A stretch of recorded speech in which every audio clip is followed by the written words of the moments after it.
Not a bad way to get things started, right? This is what happens when you send me stuff as samples. I get to have fun with it. A little bit of road rash, but it'll be okay.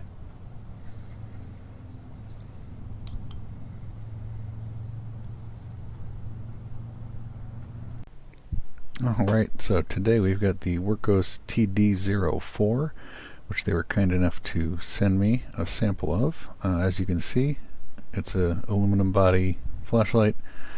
Inside, you've got battery that it comes with, a nice 5,000 milliamp hour battery, lithium ion of course, and if you don't have a charger for it, there is integrated USB-C charging, which is quite nice. You can sit this into a charger. I know there are some flashlight batteries that have a charger built into the battery itself. This one does not have that, but it is built into the flashlight, so super convenient, really easy to use. I've been using this at work the last week or so.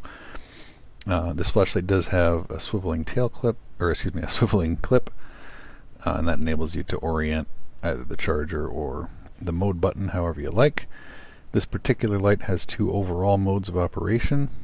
This is the tactical mode, which goes from medium to turbo. Turbo is actually quite warm on the hand even from a short distance away. And then if you turn it on to medium, this is medium here, those are the only two modes available in the tactical mode.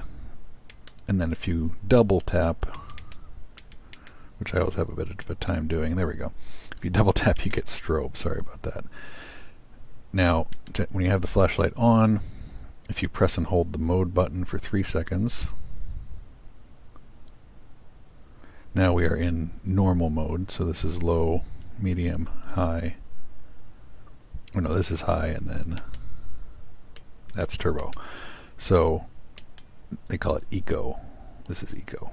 And if you want to get to eco with the light being off, if you're not sure, or if you left it in a higher mode, you press and hold this button, click it, and you get, they call this eco, and the way the manual is written is a little confusing. I think this is really more of a moonlight mode than anything. It's kind of difficult to see on the camera there, but that seems, yeah, it's even a little dimmer yet than the low, or the eco on the flashlight mode itself. Low, medium, high, turbo. So yeah, two different operation modes depending on how you want to use the light. You can get to a strobe here. There you go. And it's got an SOS feature built in as well, which I'm not a huge fan of myself, but I do like the fact that you can start it in this like nice little moonlight mode. I meant to look up the color temperature, but I didn't. It is a little bit of a bluish cast to it, at least to the naked eye. I'll have to post the CRI on this as well. I'll put that on the top of the video, or on the overlay it here for you guys. But overall, pretty impressed with it. I've been using it at work, like I said. It hasn't had any issues, and I'm kind of excited to test it a little longer and see what comes of it. But overall, first impressions are positive, and I look forward to playing with it some more. And again, thanks to the folks at Wurkkos for sending this out. There are also a couple of sales going on right now on Amazon. I'll put the links below, but you can check them out on there and get yourself a deal on the TD04 and the HD01 Pro. They got a promotion running right now. Enjoy.